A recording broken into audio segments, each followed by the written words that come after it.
بسم اللہ الرحمن الرحیم۔ السلام علیکم۔ کاروان صحابہ رضوان اللہ علیہم اجمعین میں وہ کون خوش نصیب و عظیم صحابی ہے جس کی وجہ سے رسول اقدس صلی اللہ علیہ وآلہ وسلم کو 7 آسمانوں کے بھی اوپر سے متنبع کر دیا گیا؟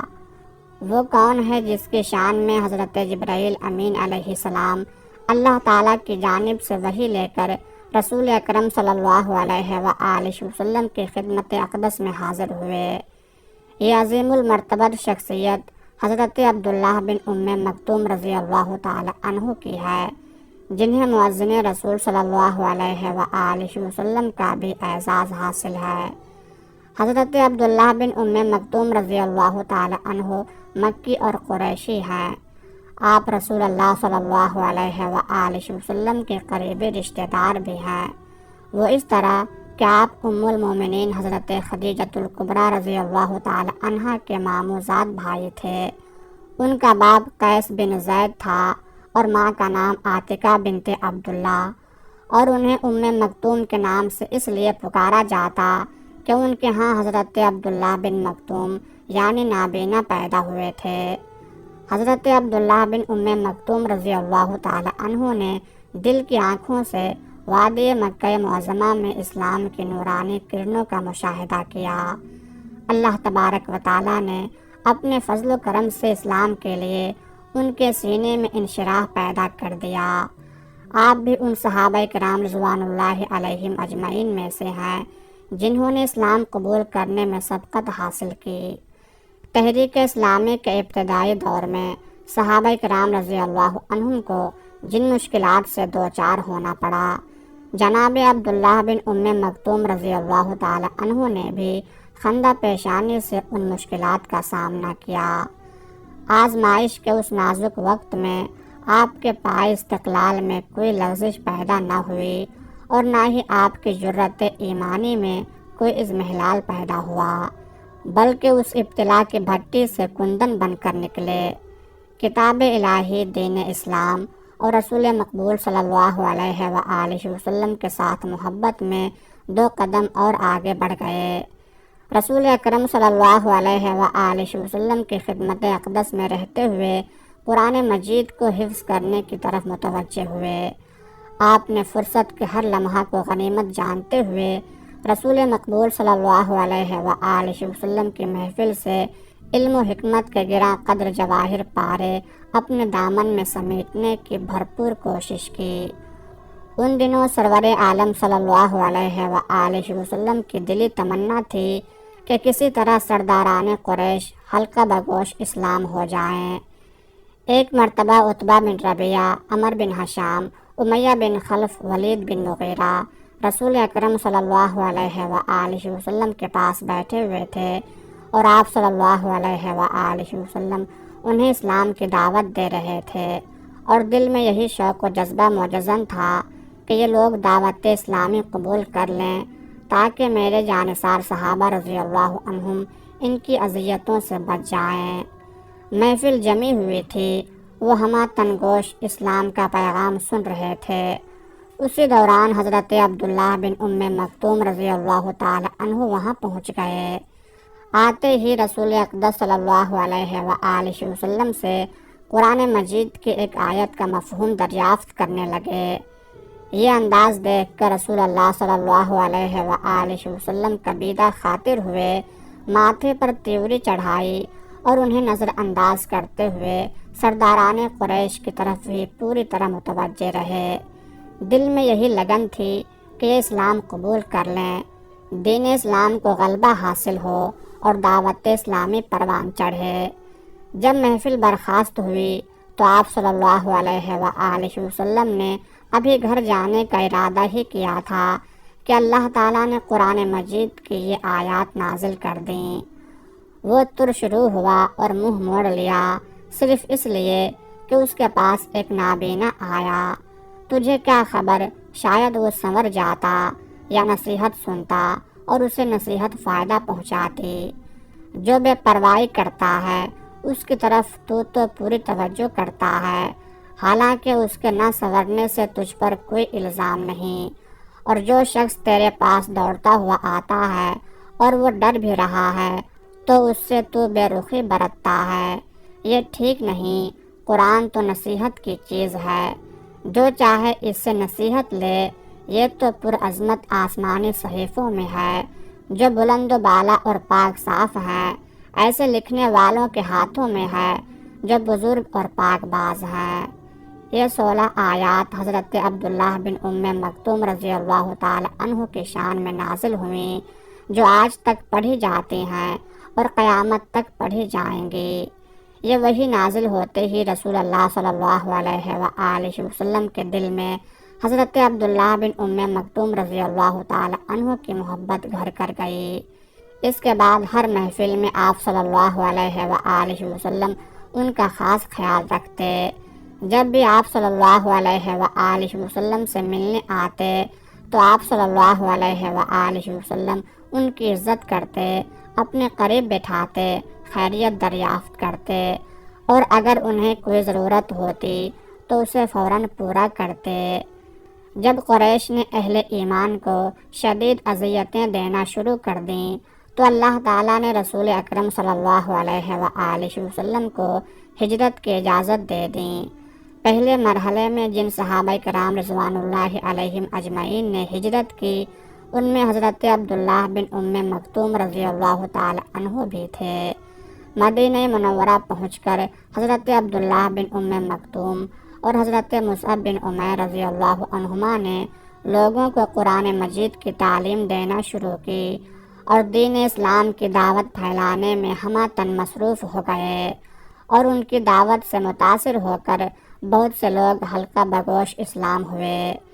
جب نبی اکرم صلی اللہ علیہ وآلہ وسلم خود ہجرت کر کے مدینہ منورہ تشریف لائے، آپ صلی اللہ علیہ وآلہ وسلم نے آتے ہی حضرت عبداللہ بن ام مکتوم رضی اللہ تعالی عنہ اور حضرت بلال رضی اللہ تعالی عنہ کو مستقل مؤذن مقرر کر دیا۔ دن میں 5 مرتبہ توحید کا یہ نغمہ اہل مدینہ کو سناتے اور انہیں کامیابی کی راہ پر گامزن ہونے کی تلقین کرتے۔ معمول یہ تھا کہ حضرت بلال رضی اللہ تعالی عنہ اذان دیتے اور حضرت عبداللہ بن ام مکتوم رضی اللہ تعالی عنہ تکبیر کہتے، اور بعض اوقات اس کے برعکس ہوتا، لیکن رمضان المبارک میں تو ان کی اور زیادہ شان ہوتی۔ مدینہ منورہ میں لوگ ایک کی اذان پر سحری کا کھانا تناول کرتے اور دوسرے کی اذان سے سحری کھانا بند کر دیتے۔ حضرت بلال رضی اللہ تعالی عنہ لوگوں کو بیدار کرنے کے لیے اذان دیتے اور حضرت عبداللہ بن ام مکتوم رضی اللہ تعالی عنہ نماز فجر کے لیے اذان دیتے، کیونکہ آپ فجر کے وقت کا خاص خیال رکھا کرتے تھے۔ حضرت عبداللہ بن ام مکتوم رضی اللہ تعالی عنہ کی عظمت کا آپ یہاں سے اندازہ لگائیں کہ نبی اکرم صلی اللہ علیہ وآلہ وسلم نے اپنی غیر حاضری میں تقریباً 10 مرتبہ انہیں مدینہ منورہ کا نگران مقرر کیا، اور ایک مرتبہ ڈیوٹی اس وقت ان کے سپرد کی جب آپ صلی اللہ علیہ وآلہ وسلم فتح مکہ کے لیے روانہ ہوئے تھے۔ غزوہ بدر کے بعد اللہ تبارک و تعالیٰ نے مجاہدین بدر کی شان میں چند آیات نازل کیں اور گھر میں بیٹھے رہنے والوں پر انہیں بہت زیادہ فضیلت دی گئی تاکہ مجاہدین میدان جنگ میں بڑھ چڑھ کر حصہ لیں اور گھر میں بیٹھے رہنے والے اپنی عادت کو ناپسند کرتے ہوئے ترک کر دیں۔ یہ آیات سن کر حضرت عبداللہ بن ام مکتوم رضی اللہ تعالی عنہ بڑے غمگین ہوئے اور انہیں شرکت جہاد کے اعزاز سے محرومی بڑی دشواری محسوس ہوتی۔ فوراً خدمت اقدس میں حاضر ہو کر عرض کی، یا رسول اللہ صلی اللہ علیہ وآلہ وسلم، اگر میں معذور نہ ہوتا تو ضرور جہاد میں شریک ہوتا۔ حضور، ہم تو جہاد کی فضیلت سے محروم ہو گئے۔ پھر اس افسردگی کے عالم میں بے ساختہ ان کی زبان سے یہ دعائیہ کلمات نکلے، الہی میرے عذر کو پیش نظر رکھتے ہوئے اپنا حکم نازل فرما۔ اللہ تعالیٰ نے آپ کے دل سے نکلی ہوئی دعا کو فوراً قبول کر لیا۔ کاتب وحی حضرت زید بن ثابت رضی اللہ تعالی عنہ فرماتے ہیں کہ ایک روز میں رسول اکرم صلی اللہ علیہ وآلہ وسلم کی خدمت اقدس میں بیٹھا ہوا تھا۔ آپ صلی اللہ علیہ وآلہ وسلم پر غنودگی کی کیفیت طاری ہوئی اور اسی اثناء میں آپ صلی اللہ علیہ وآلہ وسلم پر وحی نازل ہوئی۔ تھوڑے سے عرصہ میں غنودگی کی یہ کیفیت جاتی رہی۔ آپ صلی اللہ علیہ وآلہ وسلم نے مجھے ارشاد فرمایا، زید لکھو۔ میں نے عرض کی، حضور کیا لکھوں؟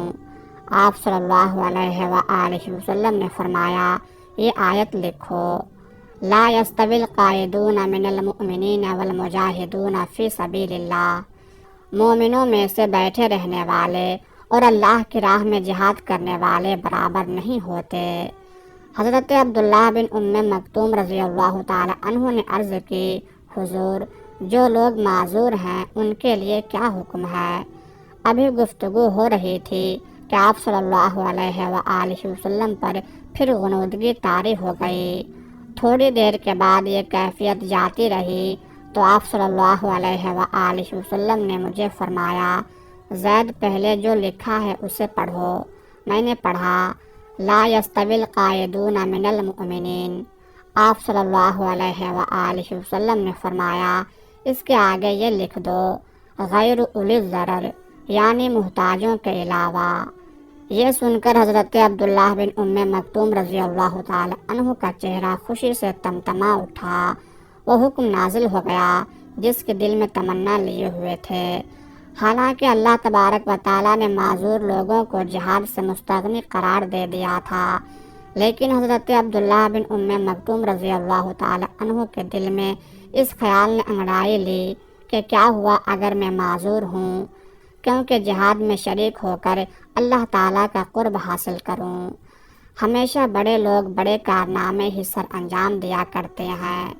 اس دن کے بعد ہمیشہ ان کی یہی کوشش رہی کہ کوئی غزوہ ان سے نہ چھوٹے۔ میدان جنگ میں انہوں نے اپنے ذمہ خود ایک کام لے لیا تھا۔ آپ فرمایا کرتے تھے کہ میدان جنگ میں مجھے لشکر اسلام کا جھنڈا پکڑا دیا کرو، چونکہ میں دیکھنے سے معذور ہوں، لہٰذا ایک ہی جگہ جم کر کھڑا رہوں گا اور حتی الامکان اسلامی جھنڈے کو سرنگوں نہیں ہونے دوں گا۔ 14 ہجری میں حضرت عمر فاروق رضی اللہ تعالی عنہ نے دشمنان اسلام کو صفحہ ہستی سے مٹانے کے لیے ایک بہت بڑی یلغار کا پروگرام ترتیب دیا۔ آپ نے تمام گورنروں کے نام یہ حکم نامہ جاری کیا، تمہارے علاقہ میں جس کسی کے پاس ہتھیار، سواری یا جہاد کے سلسلے میں کوئی تجویز ہو تو اسے فوراً اپنی نگرانی میں میرے پاس بھیج دو۔ فاروق اعظم رضی اللہ تعالی عنہ کی آواز پر لبیک کہتے ہوئے چاروں طرف سے مسلمان فوج در فوج مدینہ منورہ میں پہنچنے شروع ہو گئے۔ ان مجاہدین میں حضرت عبداللہ بن ام مکتوم رضی اللہ تعالی عنہ بھی تھے۔ مسلمانوں کے اس لشکر جرار کی کمان ایک عظیم جرنیل حضرت سعد بن ابی وقاص رضی اللہ تعالی عنہ کے سپرد کی گئی اور انہیں جنگی نقطۂ نگاہ سے چند ہدایات دے کر اس مشن پر روانہ کر دیا گیا۔ جب یہ لشکر اسلام قادسیہ پہنچا تو جناب عبداللہ بن ام مکتوم رضی اللہ تعالی عنہ زرہ پہنے ہوئے نمودار ہوئے۔ میدان جنگ میں جھنڈا تھامنے کے لیے پیشکش کی اور فرمایا کہ میں آخری دم تک اسے تھامے رکھوں گا۔ 3 روز تک بڑی شدت سے لڑائی جاری رہی۔ طرفین کی جانب سے اس قدر تابڑ توڑ حملے ہو رہے تھے کہ تاریخ میں اس کی مثال نہیں ملتی۔ تیسرے روز ایک بڑے زوردار حملے کے بعد جنگ کا نقشہ ہی بدل گیا۔ اس میدان میں مسلمانوں کو غلبہ حاصل ہوا اور سرزمین شرک میں توحید کا جھنڈا لہرانے لگا۔ اس فتح و کامرانی کی قیمت سینکڑوں شہداء کی صورت میں ادا کرنی پڑی اور عظیم المرتبت شہداء میں حضرت عبداللہ بن ام مکتوم رضی اللہ تعالی عنہ بھی شامل تھے۔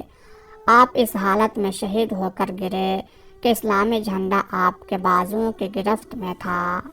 اللہ تعالیٰ کی ان پر بے شمار رحمتیں نازل ہوں، آمین یا رب العالمین۔